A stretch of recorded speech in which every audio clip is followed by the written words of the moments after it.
आवाज महाराष्ट्राचा। धम्मभूमी ते दीक्षाभूमी धम्मरथ आज देहूरोड धम्मभूमी पुणे नागपूर दीक्षा 4 ऑक्टोबर रोजी पिंपरी चिंचवड शहरातील वस्तीत फिरून चलो बुद्ध की ओर या सुरातून नागपूरच्या दिशेने रवाना झाला। या धम्मरथाचे प्रमुख आयोजक प्राध्यापक दी वा बागुल आणि त्यांचे सर्व पदाधिकारी आणि शहरातील उपासक उपासिका उपस्थित होते। हा धम्मरथ आज पुण्यात मुक्कामी असणार आहे। धम्माचा प्रचार आणि प्रसार व्हावा यासाठी हा धम्मरथ गेली 16 वर्षापासून या धम्माचा प्रवास असतो। धम्मचक्र परिवर्तन दिनाच्या दिवशी हा रथ नागपूर येथे पोहोचतो आणि या बातमीचा आढावा घेतला आहे महाराष्ट्र 18 न्यूजचे संपादक देवा भालके यांनी। पाहूया सविस्तरपणे।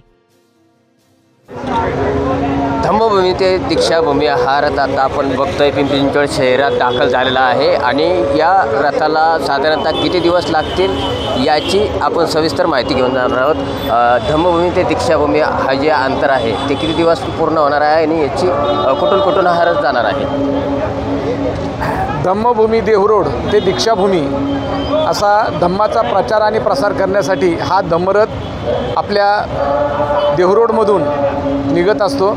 देहूरोडमधून निघाल्याच्या नंतर हा आजला मुक्काम याचा पुणे शहरात आहे, उद्याचा मुक्काम अहमदनगरमध्ये आहे, त्याच्यानंतरचा मुक्काम देऊळगाव राजात आहे, त्याच्यानंतरचा मुक्काम जो आहे हा खामगावमध्ये आहे, शेवटचा मुक्काम जो आहे तो अमरावतीमध्ये आहे आणि 11 तारखेला हा मुक्काम नागपूरमध्ये असेल। नागपूरमध्ये 11 तारखेला मुक्काम झाल्याच्या नंतर 12 तारखेला यावर्षी धम्मचक्र प्रवर्तन दिन आहे। धम्मचक्र प्रवर्तन दिनाचा कार्यक्रम हा दीक्षाभूमीवर होत असतो। तो कार्यक्रम झाल्याच्या नंतर तिथून रथ निघणार आहे आणि तो वाटेमध्ये शिवनीला थांबणार आहे। म्हणजे 14 तारखेला शिवनीला आहे, 13 तारखेला शिवनीला आहे, 14 तारखेला तो बुलढाण्याला आहे, 15 तारखेला सिल्लोडला आहे, 16 तारखेला भिंगरला आहे आणि 17 तारखेला या ठिकाणी परत संध्याकाळी 6:30 वाजता हा रथ इथे येणार आहे आणि या वर्षाचा धम्मरथाची चारिका संपणार आहे। किती वर्षापासून या रथ जो आहे तो हे धम्म अभियान जे आहे हे गेल्या 16 वर्षापासून चाललेले, म्हणजे आता हे यावर्षी 17वं वर्ष आहे।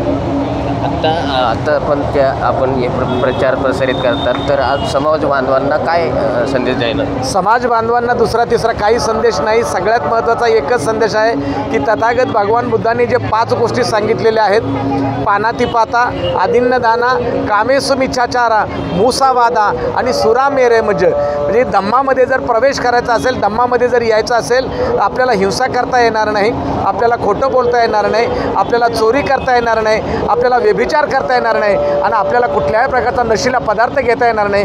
हा जो बेस आहे धम्माचा, या धम्मावरती आपण या धम्माभियानाचं सगळं त्याच्यावरती काम चाललेलं आहे। निश्चितच आपण बघतोय की 16 वर्षापासून जे आहे ते रथ जो आहे तो धम्मभूमी ते दीक्षाभूमी या इथपर्यंत जात असतो आणि आज तो पिंपरी चिंचवड शहरातून निघाल्यानंतर आजचा जो मुक्काम आहे तो त्या रथाचा पुणे शहरामध्ये असल्याचं आपल्याला पाहायला मिळते।